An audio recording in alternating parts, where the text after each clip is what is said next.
يا جماعة أنا اتسرقت. سلام عليكم، ازيكم؟ عاملين ايه؟ يا رب تكونوا بخير. النهاردة أنا جايب لك قصة واقعية حصلت بالفعل معايا أنا شخصيا بعنوان سرقة غير مسبوقة تكشف ثغرات أمنية كبيرة وخطيرة. ازاي تحمي نفسك وحساباتك البنكية. أبطال الفيديو ده مهندس محمد الجوهري وأستاذة نرمين الألفي والمهندس السعيد الشربيني وشركة تواصل تكنولوجي المهندس يوسف الباز. سلام عليكم، ازيكم؟ عاملين ايه؟ يا رب تكونوا بخير. النهارده انا جاي احكي لك قصه واقعيه اقسم بالله حصلت معايا حرفيا. هتكلم معاك في فيديو النهارده، ولازم تعرف ان فيديو النهارده والله العظيم مهم جدا جدا جدا. لازم تشوفه من اول دقيقه لاخر دقيقه. انا مجزأهولك لجزئين. الجزء الاول ايه اللي حصل معايا شخصيا وانا اتسرقت ازاي، والجزء الثاني مين هم ابطال القصه دي واللي قدروا يتجاوزوا معايا كل المشكله من اولها لاخرها. تعالوا بينا. في اواخر شهر واحد لعام 2025 كنت بره البيت خارج، وبمجرد ما وصلت البيت طبعا انا كنت بره، لا فاتح باقه ولا فاتح انترنت ولا اي حاجه، تليفوني معايا في جيبي زي اي حد عادي. مجرد دخلت البيت، وطبعا انا كنت فاتح في البيت الواي فاي، بمجرد دخلت البيت وصلت لي كميه رسائل غير طبيعيه. الرساله الاولى معايا واللي هي وصلت على الجيميل بتاعي، اول رساله: تم تغيير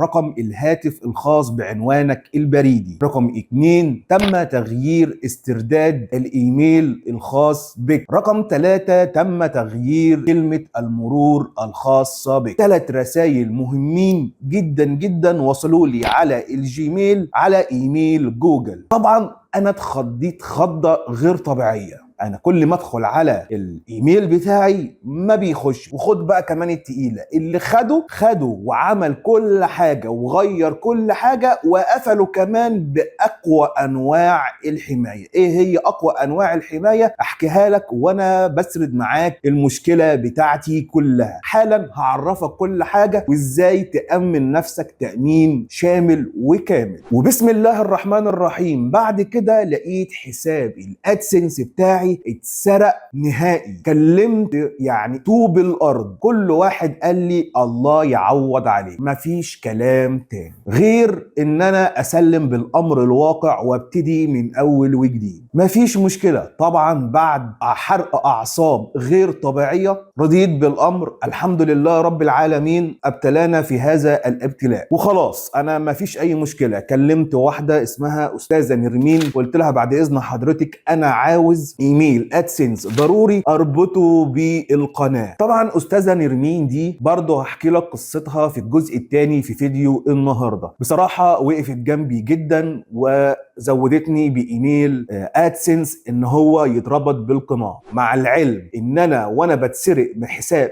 الادسنس بتاعي كانت في محاولات سرقه للقناه بتاعتي، ودخلت على ايميل القناه وامنتها تامين شامل برضه مع مهندس اي تي. ايه حكايه برضه مهندس الاي تي؟ برضه هحكي لك قصته في الجزء الثاني. خليك معايا. طبعا كلمت كل منشئين المحتوى اللي ليهم علاقه باليوتيوب، والناس الجامدين قوي اللي هم بيقولوا مفيش منك اتنين. اقسم لك بالله حرفيا ما حد عرف يعمل حاجه في الموضوع ده، لا يرجع حساب ادسنس ولا حتى يرد عليا ازاي اامن القناه بتاعتي. والاغرب من كده كمان ان الناس الفطاحل بتوع اليوتيوب اللي هم بيتكلموا عن اليوتيوب والكلام ده كله ما انتش عارف تتواصل معاهم خالص، لا عن طريق كومنتات بيردوا عليها ولا عن طريق تليفون ولا عن طريق اي حاجه. كل واحد يا باشا وصل للقناه بتاعته بمرحله ليفل معين من عدد المشتركين بقى بيبص للناس من منظور فوق، يعني انت مش عارف توصل له. فدي حاجه انا لمستها حرفيا في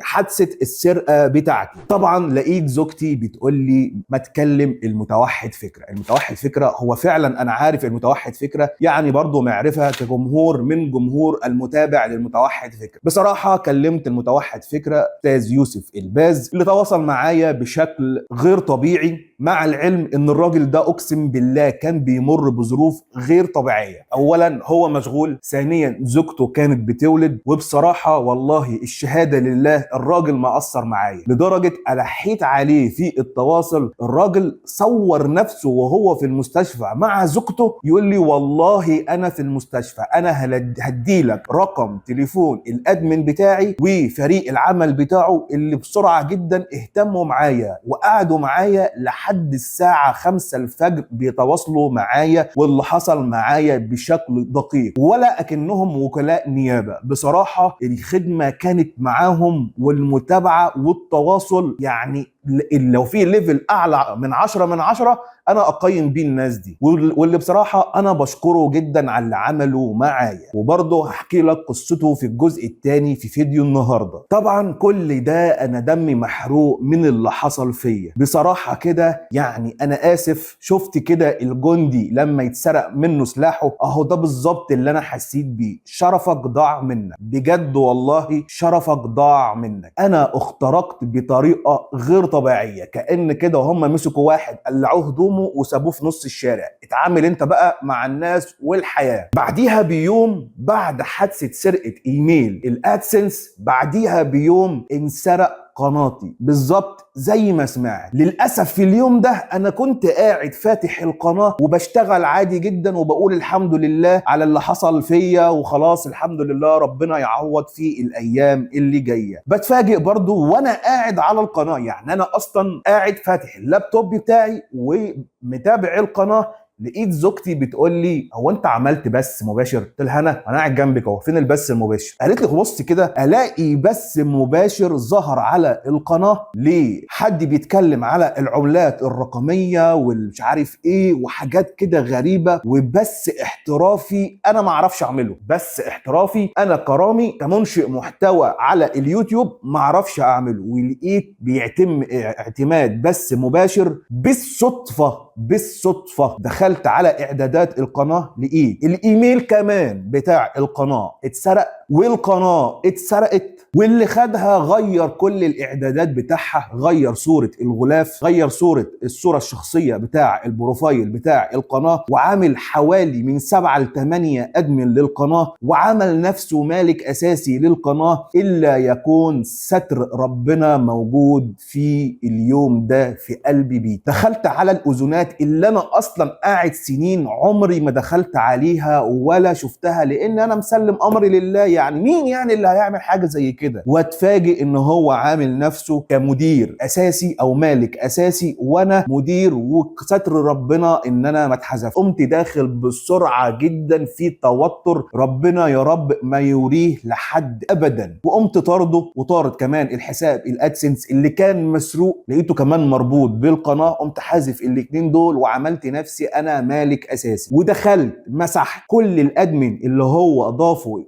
كان هو اداري للقناه. واتفاجئ بعد 3 دقائق من البث اداره اليوتيوب تحذف قناتي نهائيا وبلا عوده، واتبعت لي رساله على الميل القناه يتقال لي كده حرفيا تم حذف قناتك لعدم اتباع سياسه مرشدات المنتدى ومش عارف ايه. طبعا انا يعني كنت في حاله ربنا ما يوريها لحد، لكن جوه نفسي في شويه صغيرين كده بيقولوا احسن. لا انا بقى ولا نتخيل مجهودك وتعبك سنين فاتم بيروحوا قدامك. بص انا هقول لك على حاجه كويسه قوي، او حاجه انت ممكن تكون شايفها ان هي مش حلوه قوي ومش لطيفه قوي، او ما تاخدش بيها بعين الاعتبار، ان القناه لسه صغيره وان هم لسه 10,000 متابع. بس اللي انت ما تعرفوش ان ال 10,000 متابع دول بالنسبه لي كانهم 100,000، كان بالنسبه لي كانهم مليون، لانهم جم بكامل تعب وكامل جهد على القناه. بعد كده تواصلت مع استاذ يوسف الباز صاحب قناه المتوحد فكره، وقلت له والله حصل معايا 1 2 3. اقسم بجلاله الله العلي العظيم الراجل رد عليا قال لي اقسم بالله لو القناه دي خدها مين، ما دام هي بتاعتك انا هرجعها لك. طبعا الكلام بصراحه وطريقه تعامله معايا انا اتهزيت، انا حرفيا كرامي اتهزيت من اللي حصل فيا ورد فعل واحد زي يوسف الباز صاحب قناه المتوحد فكره. وفعلا الادمن بتاعه والتيم بتاعه تواصل معايا معايا على الواتساب بتاعي لحد 5 الفجر. بعد كده انا كنت نايم في امان الله، لقيت زوجتي الحق ده القناه بتاعتك رجعت. بقول لها يا بنتي بقى احمد، قالت لي والله القناه بتاعتك رجعت. بفتح فعلا لقيتها القناه رجعت على اليوتيوب، وتم حذف الصور اللي هي الشخصيه بتاعتي وحاجات كده بسيطه اتحذفت. كلمت بصراحه الادمن وقلت له حصل معايا 1 2 3. قال لي ما احنا عارفين. في نفس اليوم بالليل برضو تيم متوحد فكره تواصل معايا وطلب مني شويه حاجات. قال لي مبروك، تم استرجاع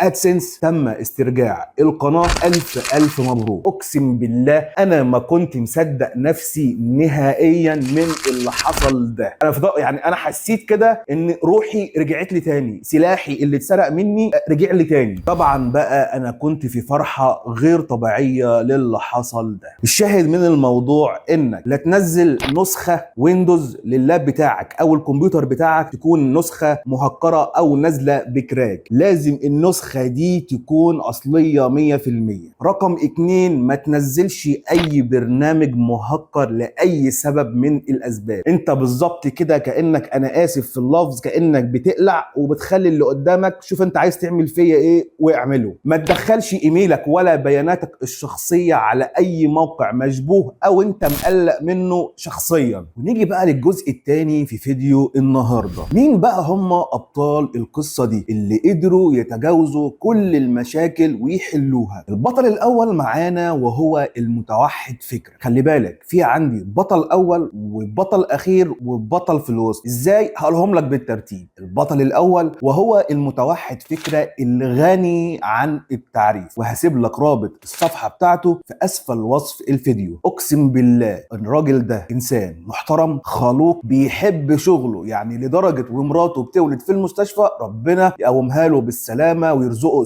الذريه الصالحه. بيرد عليا لدرجه صور لي نفسه في المستشفى وان هو هيخلي الادمن يتواصل معايا بشكل شخصي، وبالفعل كان قد كلامه. والادمن صحى الادمن من النوم. انت متخيل؟ الادمن بتاعه والتيم بتاعه صحاه من النوم غير اوقات العمل الرسميه وخلاهم يتواصلوا معايا. والشهاده والله انا بشكرك جدا جدا جدا جدا، ان شاء الله ربنا يجعله في ميزان حسناتك. ده غير كمان ان انت انسان خلوق جدا جدا جدا، والله العظيم شهاده لله. البطل الثاني معايا وهي الاستاذه نرمين. استاذه نرمين اللي هي فريلانسر وبتشتغل في حسابات الادسنس وغيره، وهي اللي قدرت بالفعل تتواصل معايا في نفس اليوم او انا تواصلت معاها في نفس اليوم وحلت موضوع الادسنس اللي اتسرق ده. ازاي؟